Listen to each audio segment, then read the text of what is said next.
આપનું સ્વાગત છે. આજે આપણે ભારતીય શિક્ષણના વિશાળ અને રસપ્રદ ઇતિહાસમાં એક ઊંડાણપૂર્વકની ચર્ચા કરીશું. હા, આપણી પાસે જે સ્ત્રોતો છે એ આપણને છેક વૈદિક કાળના ગુરુકુળોથી લઈને આધુનિક વ્યવસ્થા સુધી લઈ જશે. બૌદ્ધ વિહારો, મધ્યકાલીન મક્તબ મદ્રસાઓ બધું જ જોઈશું. બરાબર. અને આપણો આશય ખાલી ઘટનાક્રમ જોવાનો નથી, પણ એ સમજવાનો છે કે સમય સાથે શિક્ષણના હેતુ કેમ બદલાયા. બિલકુલ. ભણાવવાની રીતો કેવી રીતે બદલાઈ, ગુરુ શિષ્ય સંબંધનું શું થયું, અભ્યાસક્રમમાં શું આવ્યું, શું ગયું. અને હા, મૂલ્યાંકન પદ્ધતિઓ એ પણ કેવી રીતે વિકસી. ચાલો આ બધું ઝીણવટથી જોઈએ. ચોક્કસ. શરૂઆત કરીએ શિક્ષણ શબ્દથી જ. એનું મૂળ ક્યાં છે? હા, આ શબ્દ છે ને સંસ્કૃત ધાતુ વિદ પરથી આવ્યો છે. એનો અર્થ થાય છે જાણવું કે શીખવું. વેદ એટલે જ્ઞાન, અને એના પરથી જ વેદ શબ્દ બન્યો. બરાબર. વેદ એટલે જ્ઞાન. અને મજાની વાત એ છે કે એક જમાનામાં આ વેદો જ ગુરુકુળોના મુખ્ય પાઠ્યપુસ્તકો હતા. હા, અને ગૌતમ, ભારદ્વાજ, વ્યાસ જેવા મહાન આચાર્યોએ શું કર્યું? એમણે વેદોની જે ઋચાઓ હતી તેને વ્યવસ્થિત કરી. એક વેદમાંથી 4 વેદ બનાવ્યા. એટલે શિક્ષણ એ ખાલી માહિતી નહોતી, પણ એક આંતરિક પ્રદીપ્તિકરણની પ્રક્રિયા હતી. ખરું. અંદર રહેલા જ્ઞાનને બહાર લાવવું, જીવનને વ્યવહારુ બનાવવું અને ઉન્નતિ તરફ લઈ જવું. તો ચાલો આ સફર આપણે વૈદિક કાળથી શરૂ કરીએ. ચોક્કસ. ભારતમાં શિક્ષણનો પ્રારંભ ત્યાંથી જ ગણાય છે. હા, વેદ અને વૈદિક સાહિત્ય મુખ્ય આધાર હતા, એટલે એને વૈદિક શિક્ષણ કહેવાયો. અને અમુક લોકો એને બ્રાહ્મણીય શિક્ષણ પણ કહે છે, કારણ કે બ્રાહ્મણોનું પ્રભુત્વ હતું. પણ મુખ્ય હેતુ તો વ્યક્તિ અને સમાજનો સર્વાંગી વિકાસ હતો, ખરું ને? બિલકુલ. એના ઉદ્દેશો બહુ સ્પષ્ટ હતા. પહેલો, ધાર્મિકતાનો વિકાસ. વ્યક્તિને સમાજનો એક જવાબદાર, ધાર્મિક સભ્ય બનાવવો. એ કેવી રીતે? એના માટે વ્રત, યજ્ઞ, ઉપાસના આ બધી ક્રિયાઓ દ્વારા એ ભાવના કેળવાતી. બીજો, ચારિત્ર્ય ઘડતર. આ બહુ મહત્વનું હતું. જ્ઞાન કરતાં પણ વધારે. હા, વિદ્વત્તા કરતાં ચારિત્ર્યને ઊંચું સ્થાન અપાતું. ત્રીજું, સર્વાંગી વ્યક્તિત્વ વિકાસ. એટલે સૈદ્ધાંતિક અને વ્યાવહારિક બંને જ્ઞાન. પેલું 4 પુરુષાર્થો પણ આમાં આવે ને? ધર્મ, અર્થ, કામ, મોક્ષ. હા, એની પ્રાપ્તિ. અને સાથે સાથે આત્મવિશ્વાસ, આત્મસન્માન, આત્મસંયમ જેવા ગુણો. અને ચોથો, જે કદાચ સૌથી અગત્યનો ગણાય, એ મોક્ષ પ્રાપ્તિ. જીવનનું પરમ લક્ષ્ય. બરાબર. Doctor S.N. મુખર્જી કહે છે એમ, જપ, તપ, ધ્યાન દ્વારા ચિત્તવૃત્તિ નિરોધ, મન પર કાબૂ મેળવીને મોક્ષ તરફ જવાનો પ્રયાસ. આ સિવાય બીજા પણ ઉદ્દેશો હતા? હા, ચોક્કસ. નાગરિક અને સામાજિક ફરજોનું પાલન કરવું. નિસ્વાર્થ ભાવે પરોપકારી જીવન જીવવું. જેમ કે અતિથિ સત્કાર, ગરીબોને મદદ, વિદ્યાદાન. વિદ્યાદાન એટલે? નિઃશુલ્ક ભણાવવું. પછી આત્મનિર્ભરતા માટે વ્યવસાયિક કુશળતા શીખવી. અને છેલ્લે આપણી સંસ્કૃતિની જાળવણી અને પ્રસાર કરવો, સ્વાધ્યાય કરવો અને આવનારી પેઢીને જ્ઞાન આપવું. વાહ! અને આ શિક્ષણની લાક્ષણિકતાઓ શું હતી? કંઈક અલગ હતું એ સમયમાં. હા, ઘણી અનોખી વાતો હતી. એક તો ઉપનયન સંસ્કાર. લગભગ 8-9 વર્ષની ઉંમરે બાળક ગુરુકુળમાં જાય ત્યારે આ વિધિ થતી. ઉપનયન એટલે? ગુરુ પાસે લઈ જવું. બરાબર. આ સંસ્કાર પછી બાળક દ્વિજ કહેવાતો, એટલે કે એનો બીજો જન્મ, આધ્યાત્મિક જન્મ થયો ગણાય. અચ્છા. અને ભણવાનું પૂરું થાય ત્યારે? ત્યારે સમાવર્તન સંસ્કાર. એનો અર્થ ઘર તરફ પાછા ફરવું. આને સ્નાન સંસ્કાર પણ કહેતા. અને શિક્ષણ ક્યાં અપાતું? કોઈ ખાસ જગ્યાએ? મોટે ભાગે શહેરથી દૂર, પ્રકૃતિની વચ્ચે, તપોવનમાં. એ શારીરિક માનસિક વિકાસ માટે સારું ગણાતું. અને રહેવાનું? વિદ્યાર્થી ક્યાં રહે? વિદ્યાર્થી ગુરુના ઘરે જ રહે. એને ગુરુકુળ પ્રથા કહેવાય. અને આવા વિદ્યાર્થીને અંતેવાસી કહેતા. અંતેવાસી એટલે ગુરુની પાસે રહેનાર. બરાબર. અભ્યાસ કેટલો લાંબો ચાલતો એ પણ રસપ્રદ છે. સામાન્ય રીતે એક વેદ ભણતા 12 વર્ષ લાગે. 12 વર્ષ? હા. જે 12 વર્ષ ભણે એ સ્નાતક, 24 વર્ષ ભણે એ વસુ, 36 વર્ષ અભ્યાસ કરે એ રુદ્ર, અને જે 48 વર્ષ સુધી ભણે એ આદિત્ય કહેવાતો. ખૂબ પ્રભાવિત હતું અને મોટા ભાગે નિઃશુલ્ક હતું. વિદ્યાદાન બ્રાહ્મણનું કર્તવ્ય ગણાતું. અને પેલી કક્ષા નાયક પ્રણાલી? હા, એ પણ હતી. એટલે હોશિયાર અને મોટા વિદ્યાર્થીઓ નાના વિદ્યાર્થીઓને ભણાવવામાં ગુરુને મદદ કરે. આનાથી ગુરુનો ભાર હળવો થાય, શિક્ષણ ચાલુ રહે અને મોટો વિદ્યાર્થી પણ શીખે. આ જ પદ્ધતિ પછી પશ્ચિમમાં બેલ અને લેન્કાસ્ટરે અપનાવી હતી એમ કહેવાય છે. બરાબર. અને મહત્વની વાત, આ ગુરુકુળો બાહ્ય નિયંત્રણથી મુક્ત હતા.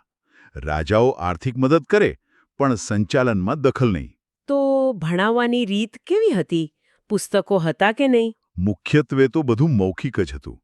પુસ્તકો નહીં, ગુરુ બોલે, વિદ્યાર્થી સાંભળે, શ્રવણ, એનું અનુકરણ કરે, કંઠસ્થ કરે. પછી? ખાલી ગોખવાનું જ? ના, પછી એના પર ઊંડું વિચારવાનું મનન અને એને જીવનમાં ઉતારવાનું નિધિધ્યાસન. અને જો કોઈ શંકા હોય તો એના માટે શાસ્ત્રાર્થ થતા, વાદવિવાદ થતા, પ્રશ્નોત્તરી થતી. વિદ્યાર્થી પ્રશ્ન પૂછે, ગુરુના જવાબ પર વધુ સ્પષ્ટતા માગે, એને અનુપ્રશ્ન કહેવાય. અચ્છા. ગુરુ વ્યાખ્યા અને અનુવ્યાખ્યાથી સમજાવે. દૃષ્ટાંત એટલે કે ઉદાહરણ આપે. તપ અને યોગનું પણ મહત્વ હતું. એટલે આખી પ્રક્રિયા બહુ વ્યક્તિગત હતી. અને ગુરુ શિષ્યનો સંબંધ કેવો રહેતો? ખૂબ જ ગાઢ. પિતા-પુત્ર જેવો સમજો. વિદ્યાર્થી ગુરુને માતા-પિતા, દેવતા સમાન ગણતો, એમનો આદર કરતો, સેવા કરતો. અને ગુરુ? ગુરુ પણ વિદ્યાર્થીને પુત્ર જેવો પ્રેમ આપે. એમને આધ્યાત્મિક પિતા જ ગણતા. ખાલી ભણાવે નહીં, પણ ચારિત્ર્ય ઘડે, જમવા રહેવાની વ્યવસ્થા કરે, માંદો પડે તો સારવાર પણ કરે. ખરેખર, આ તો બહુ મોટી જવાબદારી કહેવાય. હા, આખો સંબંધ સ્નેહ, શ્રદ્ધા અને કર્તવ્ય પર ટકેલો હતો. હવે વાત કરીએ અભ્યાસક્રમની. શું શીખવવામાં આવતું? ખાલી વેદો જ કે બીજું કંઈ? ના રે ના. અભ્યાસક્રમ બહુ વ્યાપક હતો. 2 ભાગ કહી શકાય. પ્રાથમિક સ્તરે વેદ મંત્રોનું શુદ્ધ ઉચ્ચારણ, ગાન, કંઠસ્થીકરણ તો ખરું જ, પણ સાથે સાથે વાંચન, લેખન, ભાષા, વ્યાકરણ, ગણિત, છંદશાસ્ત્ર પણ શીખવાડતા. અને ઉચ્ચ સ્તરે? ઉચ્ચ અભ્યાસક્રમમાં પાછા 2 પ્રકાર. એક આધ્યાત્મિક, જેમાં 4 વેદ, 6 વેદાંગ, શિક્ષા, કલ્પ, વ્યાકરણ, નિરુક્ત, છંદ, જ્યોતિષ, ઉપનિષદો, પુરાણો, દર્શનશાસ્ત્રો, નીતિશાસ્ત્ર આવે. અને બીજો પ્રકાર? બીજો લૌકિક, એટલે કે દુનિયવી વિષયો. એમાં જ્યોતિષ, ગણિત, ઇતિહાસ, ભૌતિકશાસ્ત્ર, તર્કશાસ્ત્ર, પ્રાણીશાસ્ત્ર, ભૂગર્ભશાસ્ત્ર, રાજનીતિશાસ્ત્ર, અર્થશાસ્ત્ર, પશુપાલન, આયુર્વેદ. બાપરે, આટલું બધું? લલિત કલાઓ પણ હતી? હા, સંગીત, નૃત્ય જેવી લલિત કલાઓ પણ હતી. યાજ્ઞવલ્ક્ય અને મૈત્રેયીના સંવાદમાં આવા ઘણા વિષયોનો ઉલ્લેખ છે. અને પરીક્ષા? માર્કશીટ હતી કે નહીં? ના, એવી કોઈ ફિક્સ પરીક્ષા પદ્ધતિ કે માર્કશીટ જેવું નહોતું. ગુરુ તો વિદ્યાર્થી સાથે જ રહેતા, એટલે એની પ્રગતિ સતત જોતા જ હોય. તો મૂલ્યાંકન કેવી રીતે થતું? મુખ્યત્વે મૌખિક કસોટી લેવાય, વિદ્યાર્થીઓ વ્યાખ્યાન આપે, સ્પર્ધાઓ થાય અને ખાસ તો શાસ્ત્રાર્થ અને વાદવિવાદ. એના પરથી ગુરુ નક્કી કરે કે વિદ્યાર્થી આગળ વધવા લાયક છે કે નહીં. તો આ હતી વૈદિક શિક્ષણ વ્યવસ્થા. પણ પછી સમય જતાં એમાં કંઈક મર્યાદાઓ આવી હશે, એટલે પરિવર્તન આવ્યું? બરાબર. અને એમાંથી ઉદય થયો બૌદ્ધ ધર્મ અને એની સાથે જોડાયેલી શિક્ષણ વ્યવસ્થાનો. ગૌતમ બુદ્ધ, જેમનો જન્મ ઈસવીસન પૂર્વે 563માં થયો, અને એમના ઉપદેશો, જે ત્રિપિટિકામાં છે, વિનય પિટિકા, સુત્ત પિટિકા અને અભિધમ્મ પિટિકા. હા, એના પર આધારિત નવી વ્યવસ્થા વિકસી. તો બૌદ્ધકાલીન શિક્ષણના ઉદ્દેશો શું અલગ હતા? હા, થોડા અલગ અને કહી શકાય કે સુધારાત્મક હતા. મુખ્ય ઉદ્દેશ હતો વ્યક્તિગત સ્તરે નૈતિક બદલાવ લાવીને દુઃખ દૂર કરવું. બુદ્ધના 4 આર્ય સત્યો આના પર જ ભાર મૂકે છે. અને સામાજિક સ્તરે? સામાજિક સ્તરે પેલો અષ્ટાંગ માર્ગ, સમ્યક દ્રષ્ટિ, સમ્યક સંકલ્પ વગેરે, એના દ્વારા જાતિભેદ વગર સમાનતા લાવવાનો પ્રયાસ હતો. બીજું શું હતું? નિર્ભર બને. અને અંતિમ લક્ષ્ય તો નિર્વાણ પ્રાપ્તિ હતું. એટલે કે અજ્ઞાન, તૃષ્ણા, મોહમાંથી મુક્તિ, જન્મ મરણના ફેરામાંથી છુટકારો. આ વ્યવસ્થાની ખાસિયતો શું હતી? અહીં પણ ગુરુકુળ હતા? અહીં ગુરુકુળો નહીં, પણ શિક્ષણના મુખ્ય કેન્દ્રો હતા. બૌદ્ધ સંઘ અને મઠ, જેને વિહાર પણ કહેતા. અને મોટો તફાવત શું હતો? મોટો તફાવત એ કે અહીં શિક્ષણ બધા વર્ગો માટે ખુલ્લું હતું, વધુ સમાવેશી હતું. સારું કહેવાય. શિક્ષણ શરૂ ક્યારે થતું? લગભગ 8 વર્ષની ઉંમરે પબજા સંસ્કારથી. પબજા એટલે બહાર નીકળવું, ઘર છોડીને સંઘમાં જોડાવું. વિદ્યાર્થી શ્રમણ કે સામનેર કહેવાતો. અને પછી? લગભગ 12 વર્ષ ભણ્યા પછી 20 વર્ષની ઉંમરે ઉપસંપદા સંસ્કાર થાય. એનાથી તે પૂરો ભિક્ષુ બને અને સંઘનો કાયમી સભ્ય બને. ભણવાનું માધ્યમ કયું હતું? સંસ્કૃત જ? ના, અહીં સામાન્ય લોકોની ભાષા પાલી અને પ્રાકૃત માધ્યમ હતી. એટલે જ્ઞાન વધુ લોકો સુધી પહોંચ્યું. અભ્યાસ તો 30 વર્ષ સુધી પણ ચાલી શકતો. અને ભણાવવાની રીતો? એ પણ વૈદિક કાળ જેવી જ? ઘણી બધી રીતો મૌખિક જ હતી. ઉપદેશ, પુનરાવર્તન, સ્પષ્ટીકરણ, પ્રશ્નોત્તરી, ચર્ચા, વાદવિવાદ. પણ હવે લેખનકળાનો વિકાસ થઈ ગયો હતો, જો કે ઉપયોગ મર્યાદિત હતો. કંઈ નવું ઉમેરાયું હતું? હા, હેતુ વિદ્યાનો ઉપયોગ. આ એક પ્રકારની તર્ક અને અનુમાનની પદ્ધતિ હતી, જેનાથી બુદ્ધિ અને વિશ્લેષણ ક્ષમતા વિકસે. ધ્યાન અને યોગાસન પણ હતા. અને ગુરુ શિષ્ય સંબંધ? ડોક્ટર અલ્તેકરનું નામ છે સ્ત્રોતમાં. હા, ડોક્ટર અલ્તેકર કહે છે કે અહીં પણ સંબંધ વૈદિક કાળ જેવા જ પિતા-પુત્ર સમાન અતૂટ અને પવિત્ર હતા.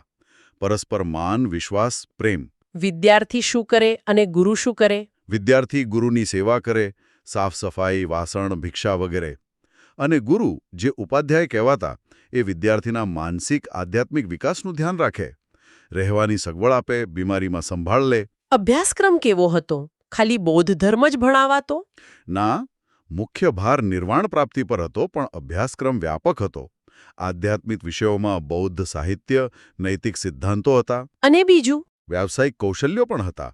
સિલાઈ, કાંતણ, વણાટ, છાપકામ, રંગકામ, વાસ્તુકલા, મૂર્તિકલા, ચિત્રકલા, સંગીત, ખેતી, પશુપાલન, આંકડાશાસ્ત્ર, ધનુર્વિદ્યા.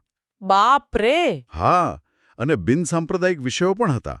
પાલી પ્રાકૃત વાંચનલેખન, ગણિત, શરીર વિજ્ઞાન, ખેતી, કલા, ઉદ્યોગ, વેપાર, સૈનિક તાલીમ, ભાષાવિદ્યા, આયુર્વેદ. અને મૂલ્યાંકન? એ કેવી રીતે થતું? અહીં પણ કોઈ ફિક્સ પરીક્ષા નહોતી. વરિષ્ઠ ભિક્ષુઓ વિદ્યાર્થીઓનું સતત નિરીક્ષણ કરતા, અને સમયાંતરે મોટી વિદ્વત સભાઓ થતી, જેમાં વાદવિવાદ અને ચર્ચા દ્વારા જ્ઞાનનું મૂલ્યાંકન થતું. એટલે આ શિક્ષણ વધુ સંસ્થાકીય બન્યું. હા, બિલકુલ. અને એના જ પરિણામે નાલંદા, તક્ષશિલા, વિક્રમશિલા જેવા વિશ્વવિખ્યાત વિદ્યાકેન્દ્રો બન્યા. આ વ્યવસ્થા વધુ જનતાંત્રિક અને બાહ્ય દખલથી મુક્ત હતી. વૈદિક અને બૌદ્ધ કાળ પછી આપણે મધ્યકાળમાં આવીએ. ભારતમાં મુસ્લિમ શાસનની સ્થાપના થઈ. ઈસવીસન 1192 પછી. હા, મોહમ્મદ ઘોરીએ પૃથ્વીરાજ ચૌહાણને હરાવ્યા પછી એની સાથે જ એક નવી મધ્યકાલીન ઇસ્લામિક શિક્ષણ પ્રણાલી આવી, જે લગભગ 650 વર્ષ ચાલી. એના ઉદ્દેશો શું હતા? એ સમયની પરિસ્થિતિ પ્રમાણે હશે ખરું ને? ચોક્કસ. એક તો જ્ઞાનનો પ્રસાર, કારણ કે ઇસ્લામમાં જ્ઞાન મેળવવું પવિત્ર મનાય છે. પણ સાથે સાથે અને કદાચ વધુ મહત્વનો ઉદ્દેશ ઇસ્લામ ધર્મનો પ્રચાર અને ફેલાવો હતો. એના માટે શું કર્યું? ઠેર ઠેર મક્તબ અને મદરેસાઓ ખોલ્યા. ધર્મપ્રચારક ગાઝી કહેવાતો. ત્રીજો ઉદ્દેશ ઇસ્લામિક સામાજિક અને રાજકીય વ્યવસ્થા વિકસાવવી અને ભારતીયોને એનાથી પ્રભાવિત કરવા. શાસનને મજબૂત કરવાનો પણ હેતુ હશે? બિલકુલ. ચોથો ઉદ્દેશ મુસ્લિમ શાસનને સુદૃઢ બનાવવું. શિક્ષણને એનું સાધન માન્યું. પાંચમો, પાક મુસ્લિમો તૈયાર કરવા અને મુસ્લિમ સંસ્કૃતિની શ્રેષ્ઠતા સ્થાપિત કરવી. અને વ્યવહારિક ઉદ્દેશ? નોકરી ધંધા માટે? હા. છઠ્ઠો ઉદ્દેશ આજીવિકા માટે યુવાનોને તૈયાર કરવા, ખાસ કરીને સરકારી પદ જેમ કે વઝીર, કાઝી માટે. અને એના માટે ફારસી ભાષા શીખવી જરૂરી હતી, કારણ કે એ રાજભાષા હતી. આ શિક્ષણ વ્યવસ્થાની મુખ્ય લાક્ષણિકતાઓ શું ગણાય? ઘણી બધી છે. પહેલું, શિક્ષણ મોટે ભાગે મફત હતું. મક્તબ જે પ્રાથમિક કેન્દ્ર હતા. મદરેસા એટલે ફારસી દર્સ, ભાષણ આપવું, એના પરથી. બરાબર. આ બંનેમાં ફી નહોતી. મદરેસામાં તો રહેવા જમવા કપડાં પણ મફત મળતા, ઘણીવાર. બીજું, ધાર્મિક અને લૌકિક શિક્ષણનો સમન્વય હતો. કુરાન, શરિયત મુખ્ય, પણ ગણિત, ભૂગોળ, ઇતિહાસ જેવા વિષયો પણ હતા. ચારિત્ર્ય નિર્માણ પર ભાર હતો. હા, એના પર પણ ભાર હતો. પછી ઇસ્લામ પરલોક કે પુનર્જન્મમાં નથી માનતો, એટલે શિક્ષણ વધુ જીવનલક્ષી અને વ્યવહારિક બન્યું. અકબર, ઔરંગઝેબે ઇતિહાસ, ભૂગોળ જેવા વિષયો દાખલ કર્યા. અને રાજાઓનો ટેકો હતો. ભરપૂર રાજ્યાશ્રય હતો. શાસકો, અમીરો, મક્તબ, મદરેસા, પુસ્તકાલયો બંધાવતા, શિષ્યવૃત્તિ આપતા. શિક્ષણનું મુખ્ય માધ્યમ ફારસી હતું. ડિગ્રી મળતી? ડિગ્રી નહીં, પણ નિપુણતા માટે પદવીઓ હતી. ફાઝિલ, તર્કદર્શન, આલિમ, ધર્મશાસ્ત્ર, કાબિલ, સાહિત્ય. અને હા, પેલી કક્ષાના એક પ્રણાલી અહીં પણ ચાલુ હતી. ભણાવવાની રીતોમાં શું ફેર હતો? અહીં પણ મૌખિક પદ્ધતિ મુખ્ય હતી, કંઠસ્થ કરવા પર ભાર. પણ ગણિત, વિજ્ઞાન જેવા વિષયો માટે પ્રાયોગિક પદ્ધતિ પણ વપરાતી. મદ્રેસામાં ચર્ચા, તર્ક અને આગમન પદ્ધતિનો ઉપયોગ થતો. અને જાતે ભણવા માટે?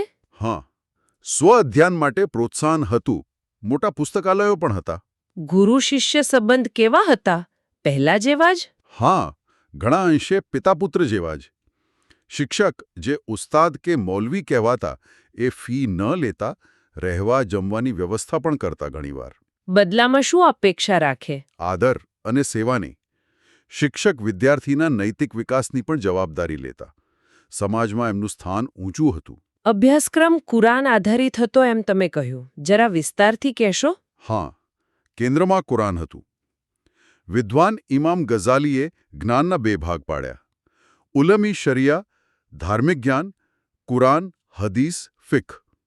અને ઉલેમી ગેર શરિયા, બિનધાર્મિક જ્ઞાન, ગણિત, તર્ક, દર્શન, કાનૂન, ઇતિહાસ, ભૂગોળ, ચિકિત્સા વગેરે. મક્તબ અને મદ્રેસામાં શું અલગ ભણાવાતું? મક્તબમાં અક્ષરજ્ઞાન, કુરાનની આયાતો, નમાઝ, લખવા વાંચવાનું, સાદું ગણિત. મદ્રેસાનો અભ્યાસક્રમ વ્યાપક હતો અને શાસકની રુચિ મુજબ બદલાતો. જેમ કે? જેમ કે હુમાયુના સમયમાં કવિતા, જ્યોતિષ પર ભાર. અકબરના સમયમાં હિન્દુ દર્શન, ગણિત, ચિકિત્સા ઉમેરાયા. શાહજહાંના સમયે અધ્યાત્મ, મુસ્લિમ કાનૂન પર ભાર. અને મૂલ્યાંકન? કોઈ પરીક્ષા? અહીં પણ કોઈ નિશ્ચિત પરીક્ષા નહોતી. શિક્ષક પોતે જ વિદ્યાર્થીનું સતત અવલોકન કરી નક્કી કરે કે આગળ જવા લાયક છે કે નહીં. ઇતિહાસકાર ડોક્ટર A.L. શ્રીવાસ્તવ પણ આ જ કહે છે. તો પછી જ્ઞાનનું પ્રદર્શન કેવી રીતે થતું? મુખ્યત્વે શાસ્ત્રાર્થ અને વાદવિવાદ દ્વારા. આ તો થઈ ઇસ્લામિક શિક્ષણની વાત. પણ એ જ સમયમાં હિન્દુ શિક્ષણનું શું થયું? એ પણ જાણવું જરૂરી છે. ખૂબ જ મહત્વનો મુદ્દો. મુસ્લિમ આક્રમણોને કારણે નાલંદા, વિક્રમશિલા જેવા પ્રાચીન કેન્દ્રો નષ્ટ થયા. હિન્દુ શિક્ષણને રાજ્યાશ્રયનો અભાવ નડ્યો. ઘણું નુકસાન થયું. તો શું એ બંધ થઈ ગયું? ના, સંપૂર્ણ બંધ ન થયું. એ ઘરોમાં, મંદિરો સાથે જોડાયેલી પાઠશાળાઓમાં અને કેટલાક વિદ્વાનો અને દાતાઓના સહયોગથી ચાલતા કેન્દ્રોમાં ચાલુ રહ્યું. કયા કેન્દ્રો મુખ્ય હતા? પ્રયાગ, નદિયા, બંગાળ, દક્ષિણમાં વિજયનગર જેવા કેન્દ્રો ટકી રહ્યા.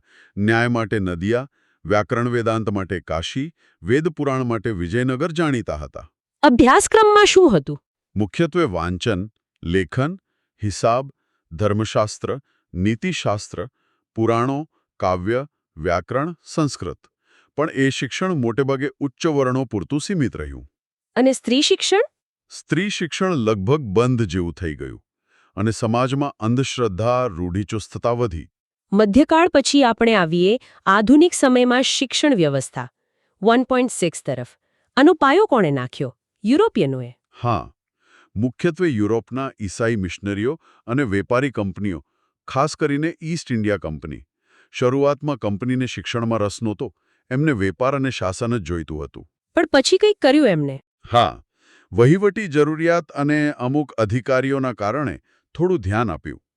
ભારતીયોને ખુશ કરવા કલકત્તા મદ્રેસા 1780 અને બનારસ સંસ્કૃત કોલેજ 1791 જેવી પરંપરાગત સંસ્થાઓ સ્થાપી. અને પેલો કાયદો જેમાં પૈસા ફાળવ્યા? હા, એ મોટો વળાંક હતો. 1813નો ચાર્ટર એક્ટ. પહેલીવાર બ્રિટિશ સંસદે ભારતમાં શિક્ષણ માટે વર્ષે 1 લાખ રૂપિયા ફાળવ્યા. પણ એ પૈસા ક્યાં વાપરવા એનો ઝઘડો થયો હતો ને? પ્રાચ્ય પાશ્ચાત્ય વિવાદ. બરાબર. પૈસા ભારતીય ભાષાઓ અને જ્ઞાન પાછળ વાપરવા પ્રાચ્યવાદીઓ કે અંગ્રેજી અને પશ્ચિમી જ્ઞાન પાછળ પાશ્ચાત્યવાદીઓ. લાંબો વિવાદ ચાલ્યો. અને છેવટે શું નક્કી થયું?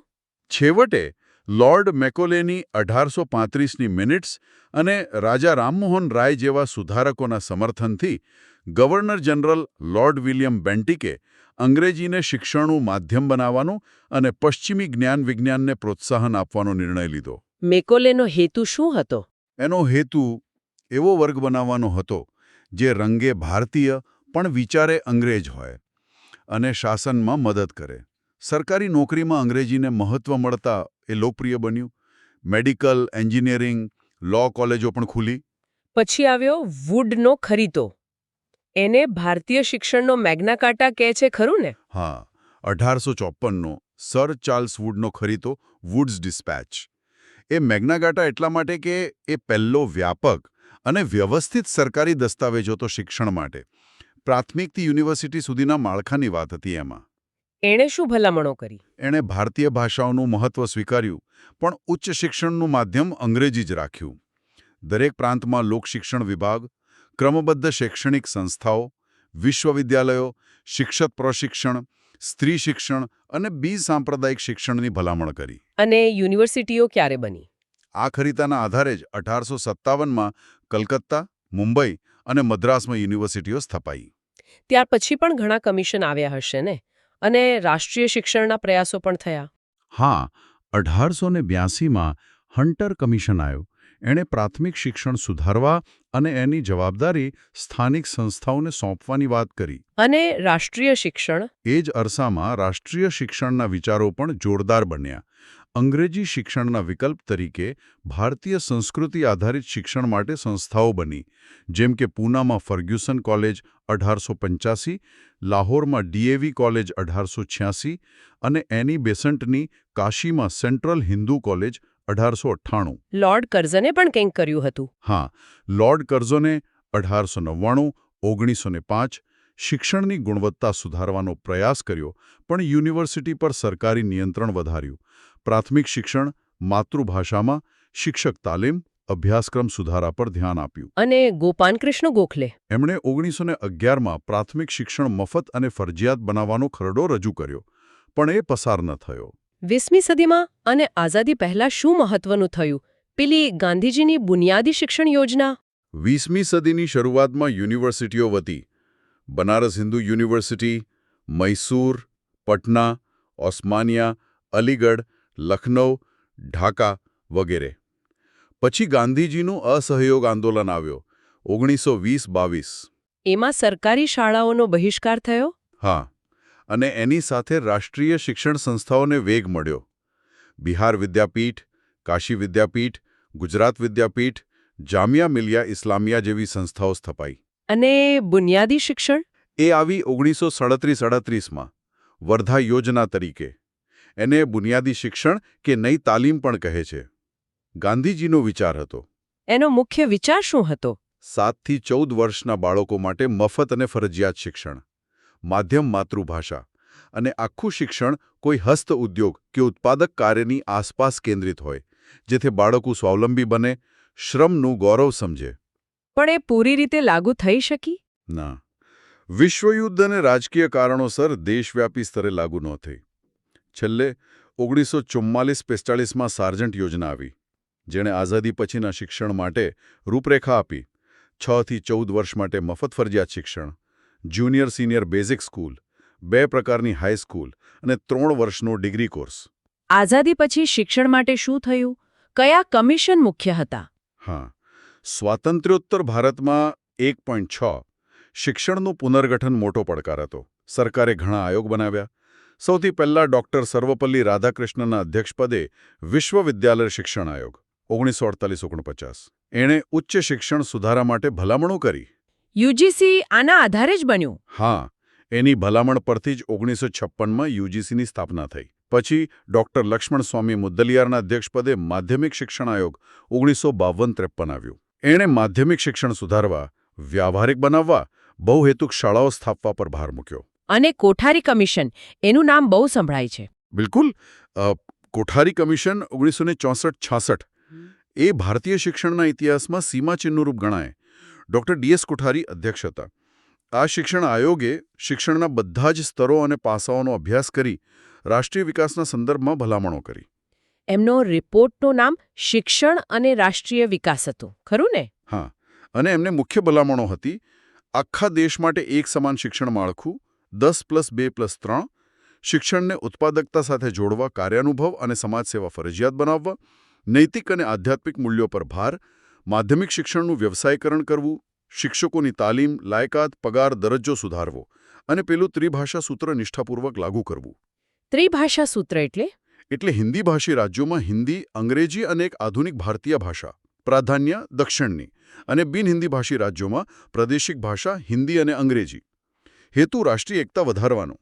કોઠારી કમિશન પછી આવી નવી શિક્ષણ નીતિ 1986, એના મુખ્ય હેતુ શું હતા? રાજીવ ગાંધીના સમયમાં આવી. એનો મુખ્ય ઉદ્દેશ શિક્ષણ દ્વારા સમાનતા અને સામાજિક ન્યાય લાવવાનો, રાષ્ટ્રીય એકતા મજબૂત કરવાનો અને દેશને 21મી સદી માટે તૈયાર કરવાનો હતો. એના મુખ્ય લક્ષ્યો કયા હતા? લક્ષ્યો હતા સાક્ષરતા વધારવી અને પ્રાથમિક શિક્ષણનું સાર્વત્રિકીકરણ કરવું. ઓપરેશન બ્લેકબોર્ડ જેવી યોજનાઓ આના માટે હતી. ઉચ્ચતર માધ્યમિકનું વ્યવસાયીકરણ કરવું. ઉચ્ચ શિક્ષણમાં સુધારા કરી એને આધુનિક જ્ઞાન વિજ્ઞાન ટેકનોલોજી સાથે જોડવું. અને શિક્ષણ દ્વારા બંધારણીય મૂલ્યો, લોકશાહી, ધર્મનિરપેક્ષતા, સામાજિક ન્યાય, સમાનતા, પર્યાવરણ રક્ષણ, રાષ્ટ્રીય વારસાનું ગૌરવ, આંતરરાષ્ટ્રીય સમજ, આ બધું પ્રોત્સાહન આપવું. વાહ! તો આ હતી ભારતમાં શિક્ષણ પ્રણાલીના વિકાસની એક લાંબી અને ખરેખર રસપ્રદ ગાથા.